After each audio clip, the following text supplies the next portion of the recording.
Olá pessoal, continuando o nosso estudo dos campos magnéticos, hoje nós vamos resolver alguns probleminhas. Eu separei aqui alguns probleminhas que eu acho que são mais significativos e vamos resolvê-los com algum detalhe. Então vamos começar com um pequeno resumo, né, do que a gente viu nas aulas passadas sobre campo magnético e que estão as fórmulas, a maior parte das fórmulas que a gente vai precisar para resolver esses problemas. Então, a gente viu então que a força magnética em uma carga, ela tem essa forma, é uma relação de um produto vetorial.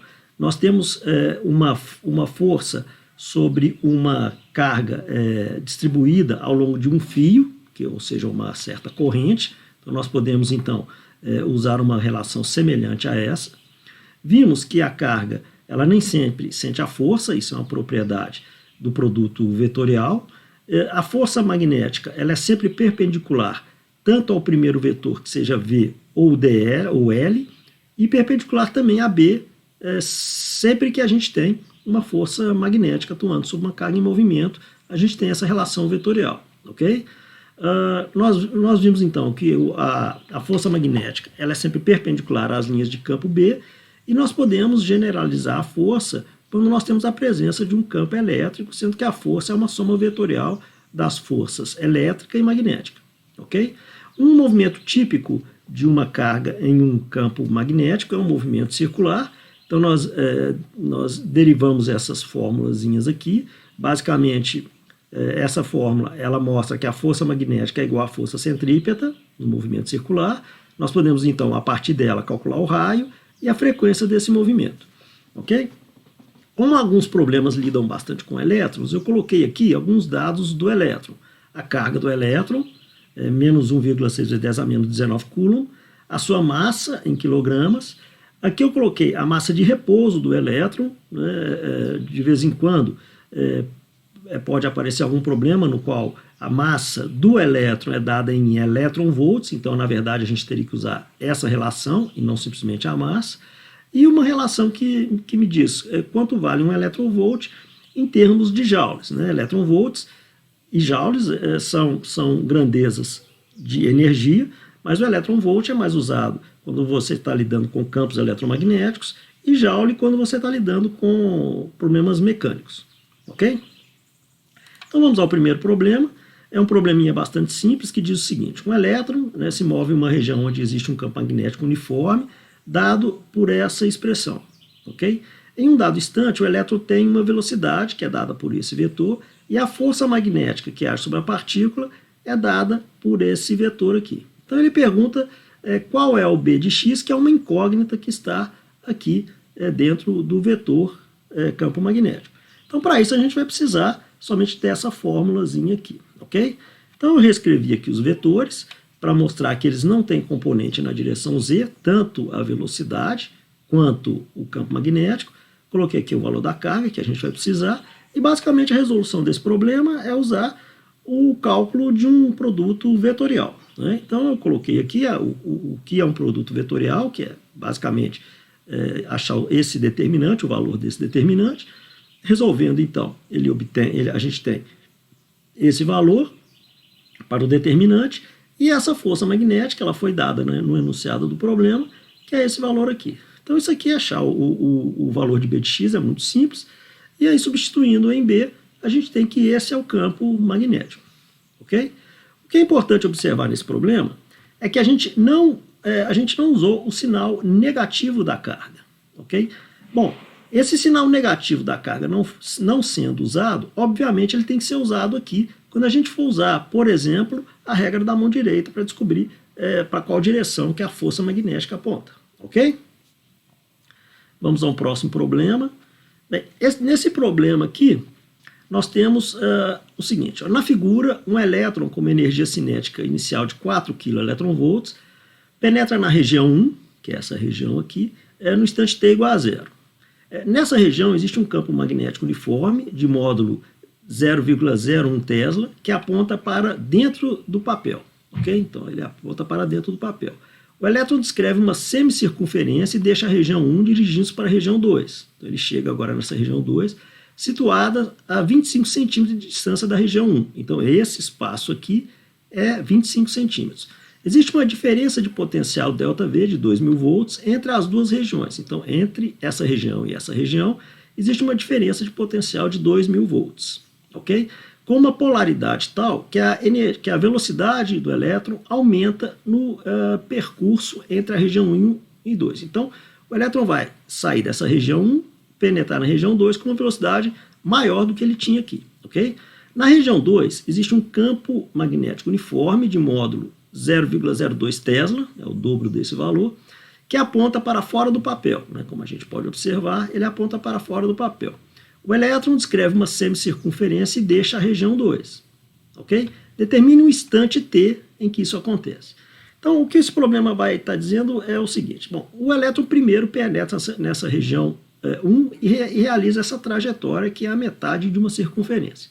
Depois ele vai passar por essa região, entre essas duas marcas, e vai penetrar na região 2 e realizar novamente uma semicircunferência e sair aqui para fora. Então ele vai levar um tempo para percorrer essa região 1, esse espaço entre as duas regiões e depois na região 2. Ok? O que é importante nesse problema é lembrar que aqui a energia foi dada em kV, ok? Então, quando a gente usar a massa do elétron, né, se nós formos usar a massa de repouso do elétron, a gente tem que colocar essa massa de repouso em joule, ok? Fazer aquela transformação para joule. Então, o que a gente vai precisar, basicamente, para resolver esse problema, é o raio dessa trajetória circular do elétron nas regiões 1 e 2. Então, vamos começar primeiro na região 1 e 2. Então, nessas regiões, a gente vai ter o raio R1, que vai ser igual a mq, velocidade V1, dividido pelo campo B1, e R2, mq, V2, dividido por P2. Bem, nessas duas regiões, o elétron vai levar um tempo T1 e T2 para percorrer duas semicircunferências, né, que é essa de cá e essa de cá. Então, nós podemos usar nós podemos usar essa expressão porque a velocidade tangencial desse elétron ela é constante, ok? Então, usando essa relação, né, para um espaço de 2πr1 dividido por 2, eu consigo calcular o T1 e, de forma semelhante, eu consigo calcular o T2, ok? Vejam que tanto o T2 quanto o T1, né, eles dependem somente da velocidade V1 e V2, ok? E dos raios, né? Agora, usando o valor do tempo, né, os tempos, jogando os valores dos raios aqui, né, eu consigo calcular que o tempo T1 é dado por essa expressão e o tempo T2 é dado por essa expressão. Okay? Então, o tempo T1 só depende do inverso da intensidade do campo magnético 1 e T2 do inverso da intensidade do campo magnético B2. Ok? Bem, agora nós vamos ver o que acontece na região 3. Então, na região 3, né, ele passa por um potencial que tem um valor ΔV. Né? Então, esse potencial ele vai proporcionar um aumento na energia cinética do elétron, que é dado por essa expressão aqui. Nós vimos lá, quando nós estudamos o potencial, que a variação da energia de um elétron ou de uma carga em movimento atravessando um potencial é dado por QΔV. Ok? E aí, eu tenho uma variação na energia cinética. Lembrando que ele sai da região 1 com uma dada velocidade e vai entrar na região 2 com uma outra velocidade. Então, eu tenho uma variação na energia cinética. Então, eu tenho essa fórmula aqui, que é basicamente a variação da energia cinética. O V1 eu consigo calcular com facilidade. Então, eu consigo, né, explicitando o V2, eu tenho essa expressão para ele. E o V1, né, como eu sei o valor da energia cinética quando ele penetrou na região 1, e o fenômeno é totalmente conservativo, ou seja, não há nenhuma perda de energia, eu tenho então que a velocidade V1 é dada por isso aqui. Bem, agora que eu tenho as duas velocidades, eu posso agora descobrir qual é o tempo que ele leva para percorrer a região 3, ok?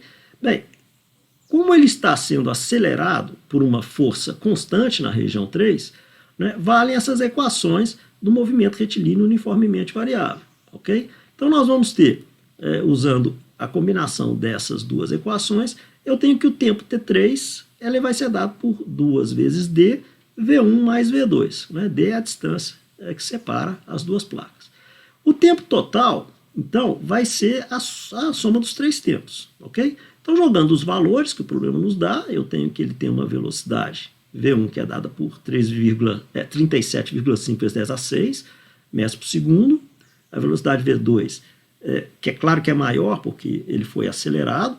Nós temos uma velocidade V2 que é 45,9 vezes 10 a 6 metros por segundo.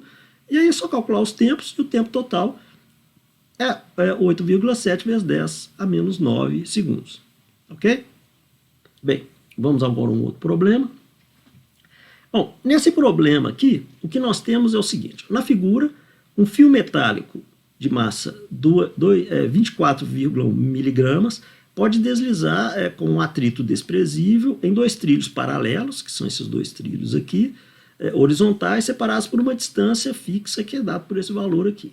Então esse aqui, em amarelo, é o fiozinho que pode se mover ou para um lado ou para o outro.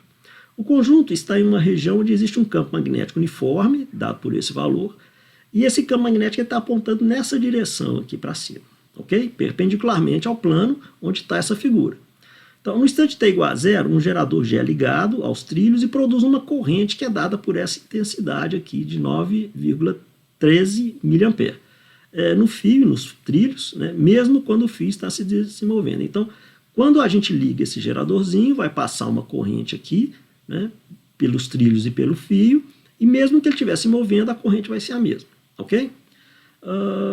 No instante t igual a 61,1 milissegundos, determine a velocidade escalar do fio e o sentido do movimento do fio, se ele está indo para a esquerda ou se ele está indo para a direita. Então, vamos primeiro fazer a letra B. Né? Então, a fórmula que nós precisamos vai ser essa fórmula aqui que a gente derivou na aula passada. Okay?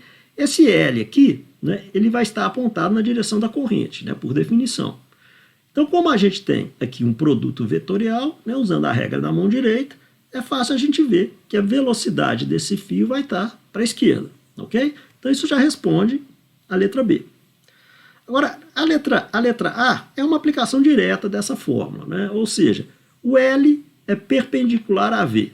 Okay? Então, essa fórmula ela adquire uma expressão particularmente simples, né? Sendo que o L é simplesmente a distância D, que é a separação aqui entre os dois trilhos.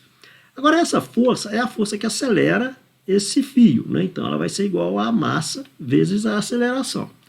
Daqui a gente tira que, como a velocidade, né, ela acontece a partir de uma aceleração constante, nós podemos usar essa fórmula aqui, né, explicitando o V, nós temos o V como função do tempo, né, levando em consideração que a velocidade inicial é igual a zero, né, ele estava parado antes de ligar o gerador, então a velocidade como função do tempo vai ser dada por essa expressão. No mais, é só jogar os valores no sistema internacional e nós temos então que a velocidade é 0,55 metros por segundo. Ok? Bem, esse probleminha aqui nos pede o seguinte. Ó. A figura mostra um cilindro de madeira de massa 250 gramas, 0,25 quilogramas, e comprimento 0,1 metro, com 10 espiras de fio enroladas longitudinalmente para formar uma bobina. Né? Então, aqui a gente tem um rolinho de madeira e aqui a gente tem as espiras enroladas aqui no meio desse bloco de madeira. O plano da bobina passa pelo eixo do cilindro, ok? Então, ele está alinhado com o eixo do cilindro. O cilindro é liberado a partir do repouso, é um plano inclinado que faz um ângulo θ com a horizontal, ok? Com o plano inclinado paralelo ao plano, com o plano da bobina paralelo ao plano inclinado. Então, esse plano da bobina aqui está paralela ao plano inclinado aqui, ok? Se o conjunto é submetido a um campo magnético uniforme de meio Tesla, qual é o menor valor da corrente na bobina que impede que o cilindro entre em movimento, ok? Bom, para isso nós vamos precisar de três fórmulas, né? Primeiro a gente vai ter que usar a fórmula do torque, que atua sobre um determinado objeto, ok? Segundo, nós vamos ter que usar a relação que existe entre o torque e o momento magnético. E terceiro, a gente vai precisar do cálculo do momento magnético de uma bobina que tem lá uma certa quantidade de espiras, ok? Então, vamos dividir esse problema em duas partes. A primeira, vamos pegar a vista lateral, somente considerando a interação entre o campo magnético e o momento magnético dessas espiras. Okay? Então, vendo lateralmente aqui, eu tenho essa figurinha aqui. Okay? Então, aplicando essa fórmula aqui do torque, né, eu tenho que esse torque, que é provocado pelo campo B, ele vai ser igual a 2ILRN, que é o número, né, de espiras, B vezes seno θ, que é o que a gente obtém de um produto vetorial. Lembrando que 2LR é simplesmente a área de cada uma dessas espiras, que é basicamente a norma desse vetor aqui. Okay? Ou melhor dizendo, a norma desse vetor aqui. Ok? Bem, agora, do ponto de vista mecânico, né, nós temos um atrito atuando para que esse cilindro possa rodar. Né? Só lembrar lá das lições da Física 1. Então, essa aqui é a força de atrito, que é a força que promove o torque, e ele acontece por causa de uma componente do peso que atua, né, no centro desse cilindro. Então, lembrando lá como é que a gente faz, nós temos aqui uma decomposição de vetores, e aí a força de atrito vai ser igual a mg seno θ, sendo que o torque, agora usando essa fórmulazinha aqui, é igual a Rmg seno θ. Agora, a questão do equilíbrio, ela acontece quando a gente tem torques iguais, mais opostos, né? Quando a soma dos torques é igual a zero. Então, igualando essas duas expressões, né, a gente pode explicitar que a corrente, né, que faz com que esse corpo fique na condição de equilíbrio é dada por esse valor aqui.